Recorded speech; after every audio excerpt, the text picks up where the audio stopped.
Well, welcome to Feminine Fridays. Hi, Diane. Hi, Laura. Great to be here with you and with all of our friends coming to a new weekend. I know we love to end our week with Feminine Fridays, and what we do is we get together, we talk about feminine principles. And I was thinking as I was prepping for today that we just offer this unique feminine integrity through these, we call attention to it. There's something very powerful about the feminine, and there is something that I like to refer to as feminine integrity. And it's when we have the ability to really live from that place and our emotions that and really go deep into them, not just react to them. So the feminine power cards is our guide in our talks each week. And I pulled one for today. So drum roll, please, for our feminine power card today. It says, to attract to attract trustworthy people in your life, be more trustworthy. Hmm. To attract more trustworthy people in your life, be more trustworthy. Very sage advice there, Grasshopper. Grasshopper. Yes. So, as you know, the pink side is the principle, and the blue side is the practice. We have codes at the bottom, little symbols at the bottom, and this one has a heart, which means it's a contemplation. So, we have a Hmm. question today to contemplate about trust. And how is your trust doing? No, that's not the question, but it's kind of the question. It says, how can I develop more trust in myself? Hmm. Because Yeah. to be more trustworthy, you'll have more trustworthy people come to your life, is kind of where I think we're going with this.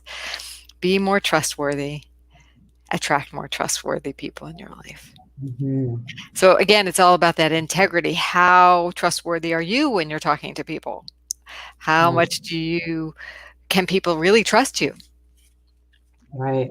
Right? Yeah, it's interesting, right? I think right now this is such an important thing because there are a lot of different conversations happening, a lot of different narratives that are out there, and really to speak your truth is such an important thing to have happen because when we speak our own truth, then that reverberates to other people to then see, does that land for people? Because we've heard things from people over the years, not just now, where you kind of go, is that true? I'm not sure. It may or may not be, maybe true for them. It's maybe not true for me.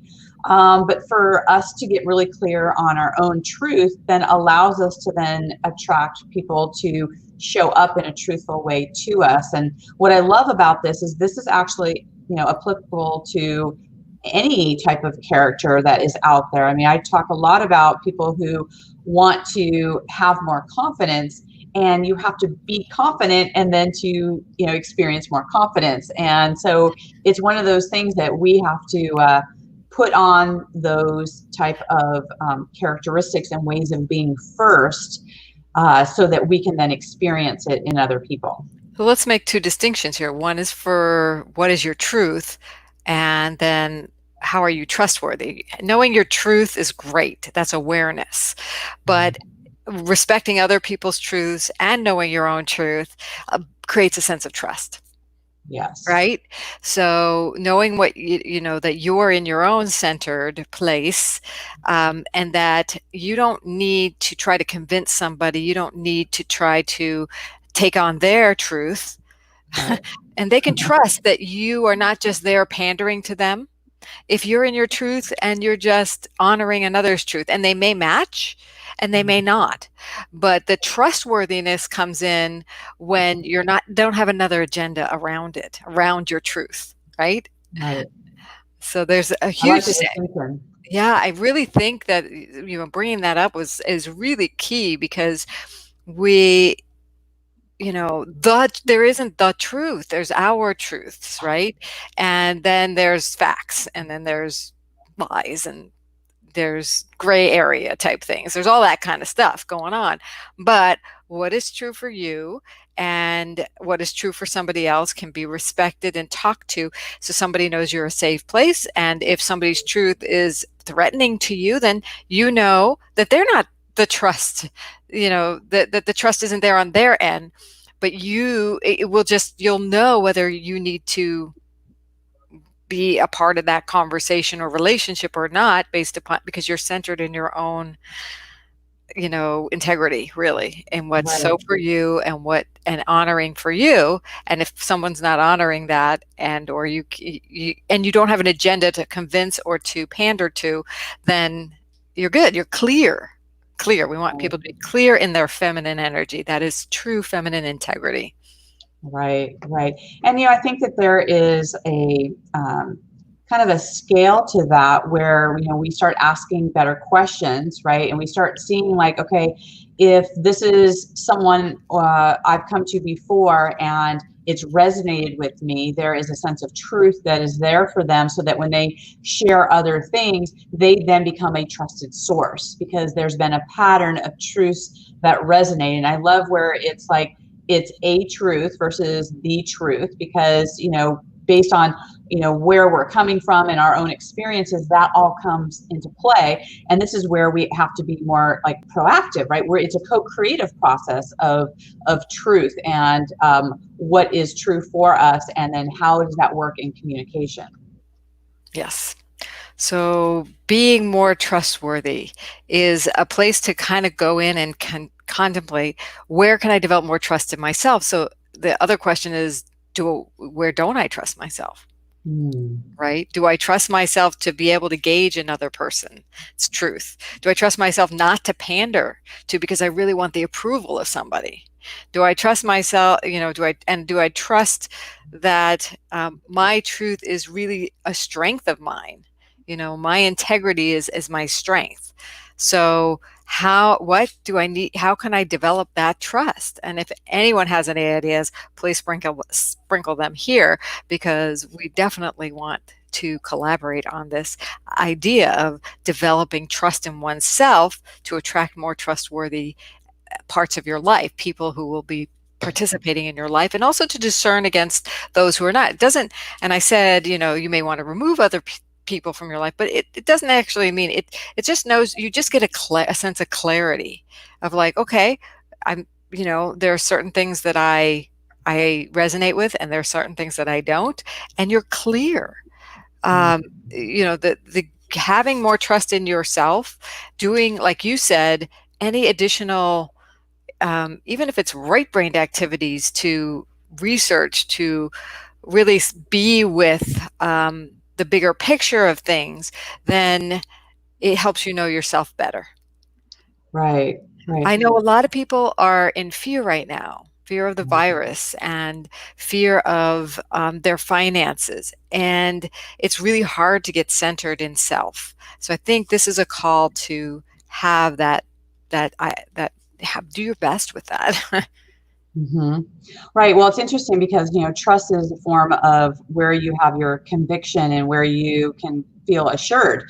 And when you're in uncertain times, that can feel undermined as far as what that looks like. So I think that it would be really kind of a good activity to really sit with our individual selves to really go, what is true for us? Hmm. Right. And also, then when we find what's true, then we can look at, okay, what do we trust within ourselves, and see, is your trust shaky? Because when you start finding where that trust is for yourself, then you can start seeing, okay, because it does start always within ourselves, that trust within ourselves.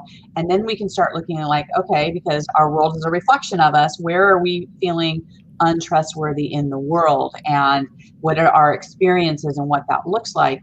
And, Laura, what do you think are some ways that people could get more in congruence with that, with the trust within themselves, and perhaps the lack of trust that they may be feeling in the world today? Well, there is a lot of things going on. There are people who are trying to run a lot of different scams. There always is, but people want to play on those fears. So get in touch with your fears first. Mm. Like, really cop to it. You got to get really honest with yourself. And like I said, that agenda, what is your agenda? To feel safe. And it's good. It's not a bad thing. These are not bad things. They're just truths. They're kind of actually neutral, and they're information for you. Right. If your agenda is, and then test if you're trying to see everything through that agenda. Like, oh my God, my finances are never going to be the same again. And then you try to find evidence for that. If you're trying to find evidence for a fear, then I would say step back, just acknowledge it, just really know that that's where you're coming from. If you're trying to find evidence for, peace, you can find evidence for anything you want, really. Mhm. Statistics are, you know, conjured up all the time. So then there are generalizations. If you find yourself making generalizations or repeating somebody else's generalization, that's probably coming from an agenda to calm a fear. So just become really aware of what you're doing. Then curiously, my go-to, we've talked about that in the past, tool is curiosity. It's like, well, if that were true, then there would be other things lining up to meet it from all different sources, Right. and then there would be things that you would see, factual things happening. And so versus, how do we distinguish when somebody's really, um, we may never be able to, but the more centered you take time to evaluate what you're feeling and what's going on in you and where you're coming from, the more clarity you'll have in the world. And some people just need to have people on their side. That's not building trust in yourself. Mhm. um, Feeling good about you and the energy you're putting out in the world and the intention you have for healing, if that's your integrity, find out what your integrity and live that. Right. Like, and ask yourself, so how can I develop more trust in myself? How can I live more in my integrity and what's true, what I truly value? So going and doing a values exercise, you use the bank program. Um, Mhm. if you look at the bank system of values, how can you live those values more? Right, You know, definitely. Well, and also the passion test, with Janet Atwood, those are all really great indicators so that you can get really clear on what are you making decisions based on. So when you look at trust, we want to look at how are you asking better questions, right? So you want to start finding out what's the benchmark for that. So you start finding things like what do you value? Who are your trusted people that you confide in? What is it that are truths from yourself? And you can look at just the different environments you have, like for instance, health is a big topic right now. So starting with where do you trust yourself to be in health? And maybe on a scale of 1 to 10, how healthy are you?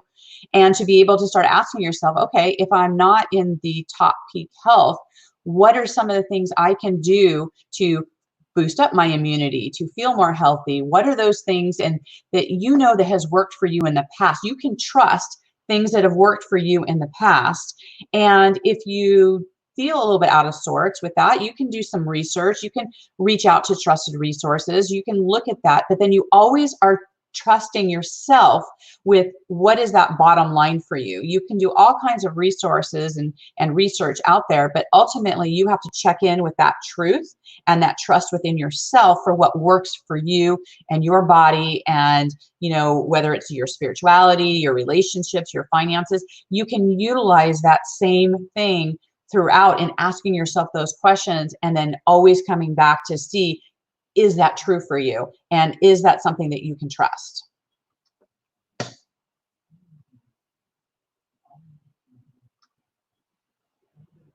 So, Laura, I don't know if you can hear me or not, but I can't hear you right you now. can you hear me now? Now I can now. Okay, great. I have this really cute mute button. Um, so I like the checking yourself against what worked for you in the past. And things do evolve, so things, may shift. And just being curious. I love the asking questions thing. So once again, today's topic is feminine power principle is to attract trustworthy people in your life. Be more trustworthy yourself, right? Yeah, there we go. So, and then ask yourself, be in contemplation over the trust factor that you exhibit in your life. How can you develop more trust? Ask yourself, where are you? What have you trusted? How has trust showed up in your life before? What have you trusted in the past? Is it still trustworthy today? It's always good to just kind of be open to the energies that are around you and mostly how the energy around you is impacting your body. So awareness is key. We always talk about it here. It's what I love doing. I love the awareness you bring to life and me. And I think that's all I have. How about you?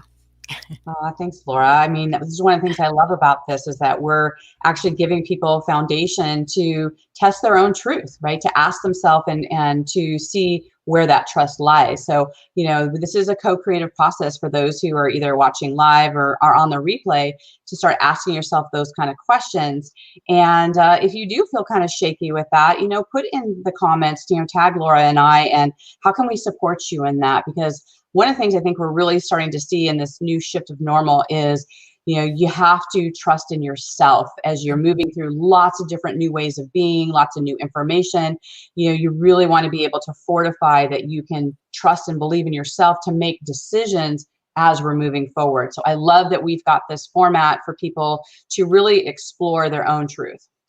And I just wanted to bring attention to your Spa Life podcast. You've got the link there Yeah. on your name tag. You interview such amazing people, so that is a great resource. I know I've been on it, and some of people we run the same circles with. So bit.ly/Spa Life podcast. Awesome. And Feminine Power Cards is where you can check out these cards because I like to call them like having a coach in your pocket because you have the principle and the practice right there. And we're always here for you. We do put these up also at femininepowercards.com on the blog. So you can watch us again or watch a previous show. We have several different topics that are um, really food for thought and helping you move into that feminine energy and integrity of a life. All right. Thanks so much, Diane. Wonderful. Thanks, Laura. Great seeing you and good to see everyone. Everyone have a great weekend. Bye for now. Mwah. Bye.